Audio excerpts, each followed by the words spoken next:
Hey racers, and welcome to another live stream. And today's topic for today's live stream is the number one pre-race think meal. So we're talking breakfast for day one and breakfast for day two, and even what you should be eating for Prologue as well. So when it comes to breakfast, I guess why would you want to pay attention to your breakfast is because you want to make sure that going into the race, you're maximizing the level of energy that you have, okay, and that's available to your body. So one of the biggest problems I see every year is riders are reactive. So they go and ride or they go and race, and what's happening is they're always on the back foot. It's like, oh, I'm running out of energy, so I've got to try and take something for that. Have a Red Bull, have some Killer Pythons, or I'm dehydrated. So then they start having hydrolytes and trying to take Panadols and do that sort of stuff. Or it's like, okay, I'm cramping now, so now I've got to try and take magnesium, hey Luke, and try and take a whole heap of stuff in. And so the problem with that is your performance goes backwards, and then you're trying to get it to go forwards and go back up. So if you have a performance curve, instead of your energy being like consistent all the way through or dropping off only a tiny bit, what's happening is it's going like this, and then you're trying strategies to pull yourself out of there. And so what starts to happen is riding and racing starts to change for you. It's no longer attacking the track and pushing forward and worrying about your goals and aspirations or whatever you wanted to achieve. Now you're doing the opposite. Now you're being defensive. Now you're going, okay, how can I conserve as much energy as I can to survive the rest of the race? Okay. So I want to help you guys to stay in attack mode, not have to shift to defensive mode, or at least not shift there so early in the race. Hey, Billy. Before I get into today's breakfast though, for those of you that don't know already, next Wednesday night, I'll be running my first Think virtual event. So what I'm going to be going through is using the exact strategies that I've used with all of my Think guys since 2015, it'll be. And I've been refining this system every year. So the step-by-step nutrition system, hey, Veronica, what to have for breakfast, what to have lunch, what to have at fuel stops, what to have before your ride, nutrient timing, how to time everything out throughout the day. Hey, Jason, how to stay hydrated. Stretches you should be doing to undo all the tightness that you get from travel, what to do with your training the week before, because I know a lot of you will be going and heading up a week early. So what do you do with that week to make sure you're primed for the race? Hydration, how to maximize your hydration, how to know if you're hydrated, how to know what's too much water, not enough water, and how to test all that stuff before the race, not halfway through the race and then realize, shit, I'm dehydrated. So if any of you guys are interested in jumping on board, I'll be releasing the tickets to the pre-sale list later today. So if you would like to be first to access tickets, and you haven't put your details in already, I'll put that in the comments. Let's find the right post here. Stick your email address in there, and then as soon as the tickets are live, you'll be first to be notified because there's only 30 tickets. So anyway, enough about that. So for breakfast, what are we tackling? So when it comes to breakfast, there's two main things that we want to focus on for racing. First, we want to focus on protein, and we want to focus on carbs. Hey, Lockie. Okay, they're the two main things that we want to be set up with. Okay, breakfast is not the time we want to be mucking around with veggies or mucking around with fats. So carbs, for most of you, is going to be your primary fuel source while you're riding. Okay, so what we need to make sure is that your level of energy, your energy tank, is at 100%. Okay, we need to make sure your battery is full before you get out there and race. So if you're rocking up to Think and you're going out there to race and your energy tank is at 50%, then you're going to be fucked a lot earlier than everyone else is. Okay, and it's got nothing to do with the racing. It's just to do with your prep and organization before. You didn't get your body in the best possible spot to be able to perform at its best. There's two types of carbs, okay, that our body uses and that it can run on. Simple carbs and complex carbs. The difference between those two, simple carbs are already refined and broken down into sugar. Very easily digestible by the body. Takes anywhere from, say, 15 minutes to 45 minutes for the body to break these down and use them as energy. Can be things like fruits, can be things like sugars, so it could be like carb gels and things like that. Carb drinks, carb shakes, all that sort of stuff. Complex carbs on the other side are high in starch. Okay, they're still carbs, but they're high in starch. And so what this means, because they're high in starch, they take a lot longer to be able to break down, roughly 3 to 4 hours to break down into sugar so that your body can use as energy. So think of simple carbs as giving you an energy boost like this straight away. Think of complex carbs as giving you an energy boost like this. Now, what we want for racing is we want both of those bad boys. We want to maximize both of those. So timing is the most important thing here, because if you get the wrong carbs in at the wrong time, then you're going to feel like shit and you're not going to get the energy that you want. If anything, you might even feel worse, okay? Especially if you're having complex carbs too soon to racing.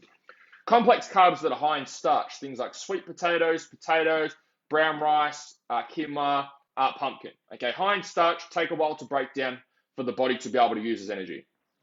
Roughly 3 to 4 hours, give or take. Now, when we're going racing, so depending on what time you're starting, depending on when the event starts, I haven't looked at all the exact specifics of timing and all that sort of stuff, and it's going to depend on where you prologue anyway. But roughly 3 to 4 hours before you go and race, you want to make sure that you're getting in a good serving of complex carbs. Okay, so complex carbs, again, are sweet potatoes, brown rice, quinoa. These are complex carbs which are high in starch. Now, we want to make sure that we've got them in early enough before the race that we're not still digesting them and breaking them down while you race. If you get complex carbs in half an hour before you go and race, I guarantee you will feel like shit, because your body's not going to be able to digest it. It's just going to sit there for the whole race. So the timing, nutrient timing, is the most important thing here. So you can have that with a source of protein as well. Could be steak, could be bacon, maybe even some sausages, could be pork, could be chicken breast, any type of meat that you like. So we want a good quality serving of meat, and then we want to accompany that with some good quality complex carbs. Now, the night before is also important for complex carbs. Okay, we're using what we call carb loading. So the night before, the day before, we also want to crank up our complex carb consumption. Okay, again, sweet potatoes, brown rice, quinoa. These are the foods you want to be maximizing. Now, there are other foods you need to have in the days before, but that's another conversation. But the main thing in terms of what you're eating, eat whatever you're eating at the moment, but crank up the complex carb component. Okay, don't just eat complex carbs. Add that and increase that compared to what you would normally eat. What that's going to do is that's going to fill your muscles up with glycogen. So what glycogen is stored energy in your muscles. Okay, stored energy. So what we're doing, if we look at my bicep, we're filling that up. Okay, it's starting at empty, and what we're doing over the roughly 24 hours before, we're slowly filling it up, and we're doing that throughout the whole body, all of your muscles. Okay, we're increasing the level of glycogen that's stored.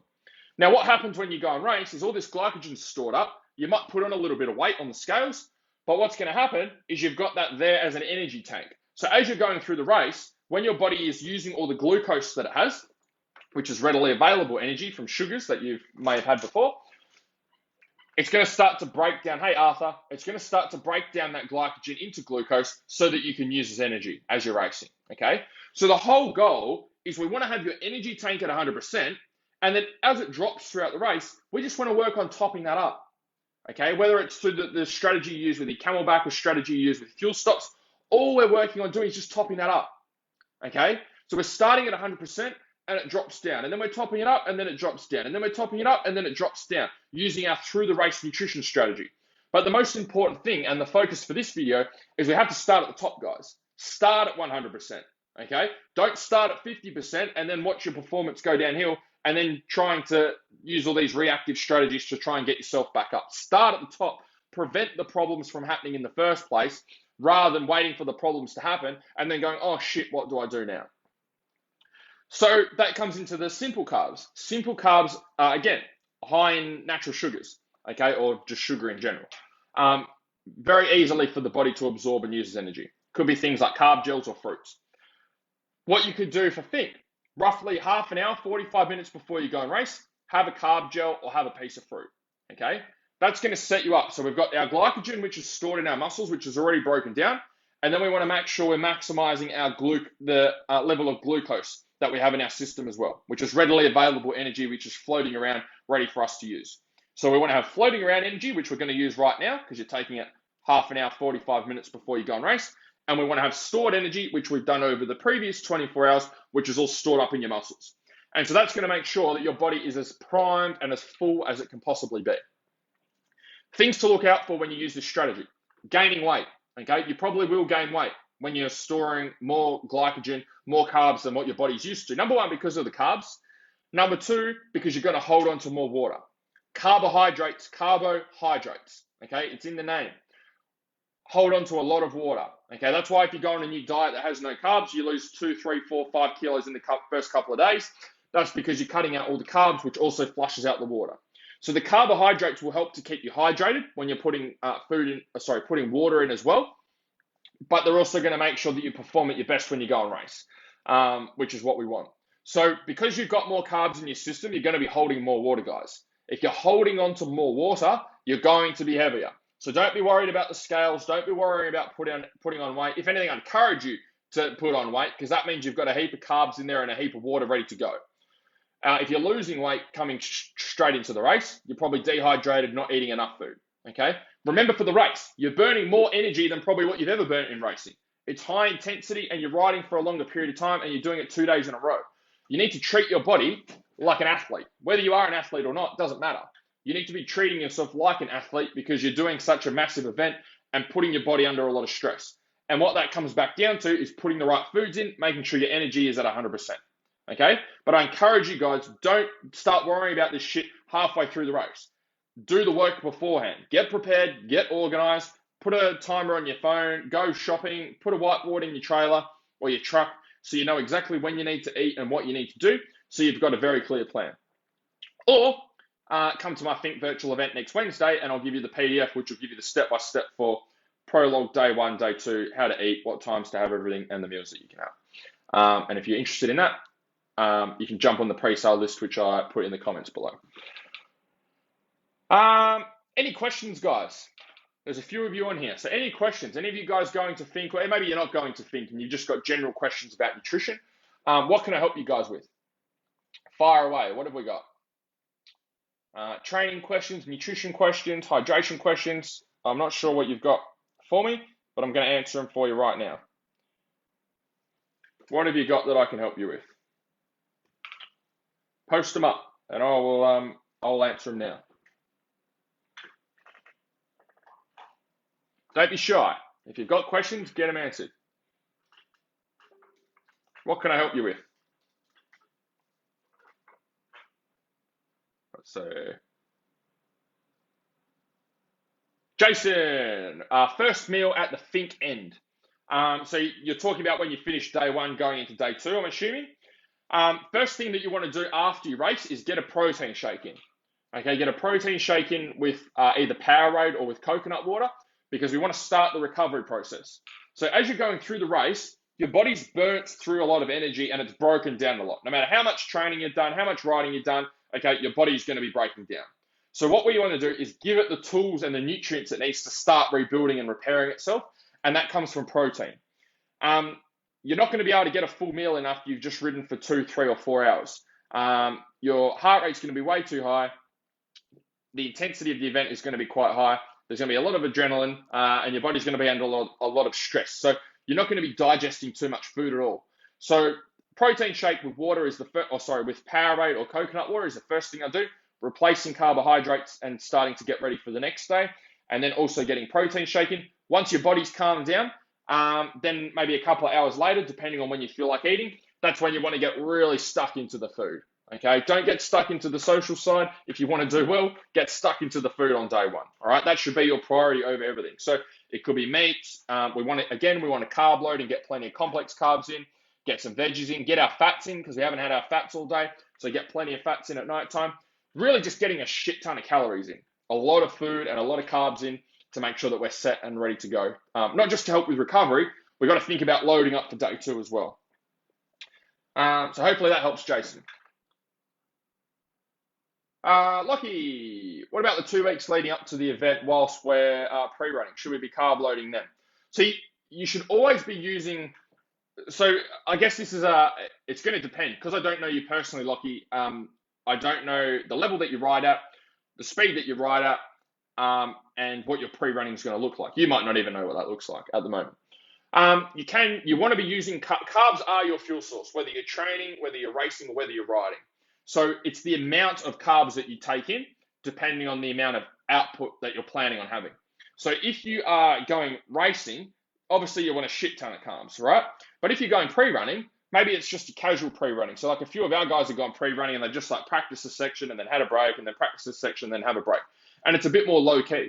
You're not burning as many carbs and calories because the intensity is not up and you're not riding as hard. So you don't need as many carbs. So for that, it might be just enough to have your complex carbs in the morning, and then have maybe a carb gel before you go and ride, and maybe that's enough. Maybe you don't really need to worry about cranking it up the day before. If you are doing a shit ton of riding, then yeah, you probably will need more carbs. And then you can use carbohydrate loading. Maybe it's something you use all the time. So there are riders that I work with that do very physical jobs. Okay, like we're talking builders, people that are on the tools all the time, scaffolders, jobs like that. They're carb loading all the time. They're always getting carbs in because they're always burning a shit ton of calories. They need that energy, right? Whereas if someone, like I've got other riders that sit in an office all day, putting all those carbs into them is just going to make them feel like shit. And they're also going to put on a lot of body fat as well, which we definitely don't want. Hopefully that helps, Lockie. All right, that looks like it might be it. Any other questions? Any other questions at all? I'd encourage you guys, if you are doing Think, I would encourage you guys to get on the Think virtual event next week. The link is there in the comments for the pre-sale list if you would like to grab tickets. I will literally be going through everything that I go with my own riders. Okay, it's not like a half-assed event that I'm running. It's absolutely everything. Okay, giving you the whole lot from start to finish. There's going to be Q&A at the end as well. So any questions you've got, anything I can clarify for you after we go through the action plan, then you're welcome to ask those questions as well. So if you'd like to jump on board and you want to get all that stuff answered and be confident going into the event and have a clear action plan all the way through, click the link in the comments, jump on board. We'd love to be able to see you guys there. The more faces, the more the merrier. Otherwise, that looks like it's it for today. Hopefully you guys enjoyed this video. If you did, please give it a thumbs up. Let other Think riders see it. Maybe if you have some Think friends, you can tag them in the comments so they can see the video as well. Otherwise, I will chat to you guys soon. See ya.